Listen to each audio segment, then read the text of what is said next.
Vice President Joe Biden and Second Lady Jill Biden recently traveled around the world in 8 days, touching down in New Delhi, Mumbai, Singapore, and Honolulu, where they met people from all walks of life and built ties to some of our most important partners on the world stage. Let's board the plane with the VP and Dr. Biden as they travel to India and Singapore.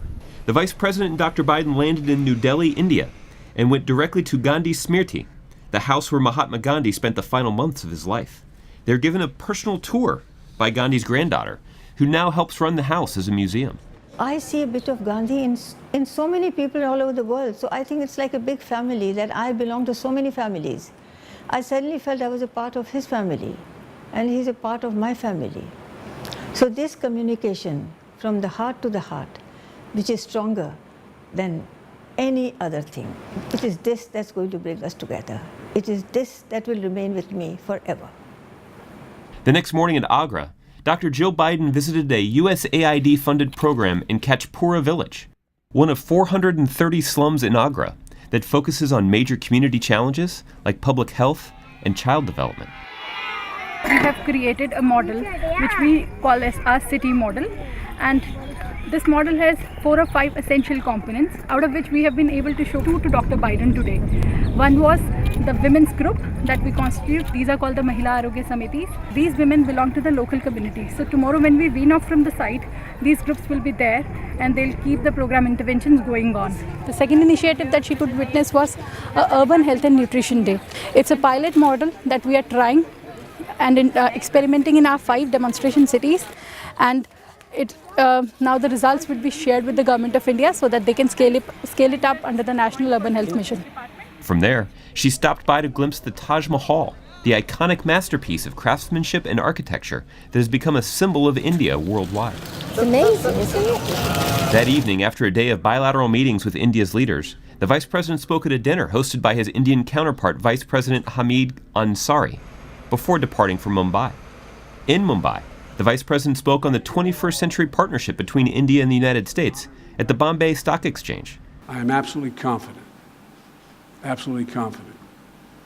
in the future of this relationship. Not because I'm naive. I've been around longer than most of you. I've been doing this kind of business my entire adult life. My confidence is based on the history of the journey of both our countries. He then held a roundtable with business leaders before traveling across the city to visit the American consulate. The next day, the Vice President visited the Indian Institute of Technology, Bombay, and toured the labs and campus of the institution. Along the way, he talked science, education, and culture with the wonderfully diverse group of students. The Vice President then left the fabled subcontinent of India and headed for the bright lights of Singapore. In Singapore, the Vice President and Dr. Biden toured the Botanic Gardens, where they attended an orchid naming ceremony in their honor, before the Vice President made a local lunchtime stop. Meanwhile, Dr. Biden read Make Way for Ducklings to children at the National Library Board as part of a national initiative to promote and encourage a love of reading. The Vice President then held meetings with Prime Minister Shinzo Abe of Japan, as well as the Prime Minister, President, and First Lady of Singapore.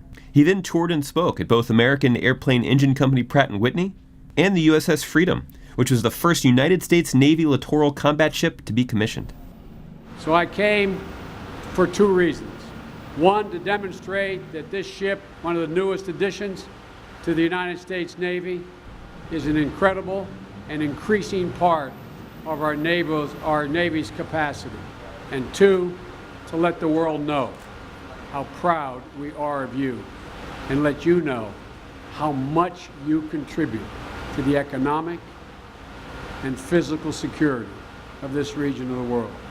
The Vice President then traveled back in time as he crossed the international dateline en route to Honolulu, Hawaii, arriving after 17 hours of travel and yet somehow earlier in the day than when he'd left. There, the Vice President spent time with troops and their families at a barbecue and field day at Joint Base Pearl Harbor-Hickam.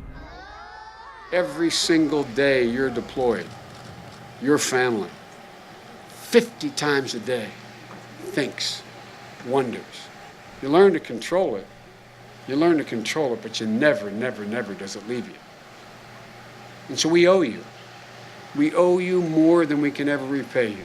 After touching down in America's 50th state, the Vice President Dr. Biden returned to Washington, completing their 8-day trip around the world. Thanks for watching. And if you want to continue to stay up to date with the Vice President Dr. Biden, you can follow them on Twitter or check out whitehouse.gov.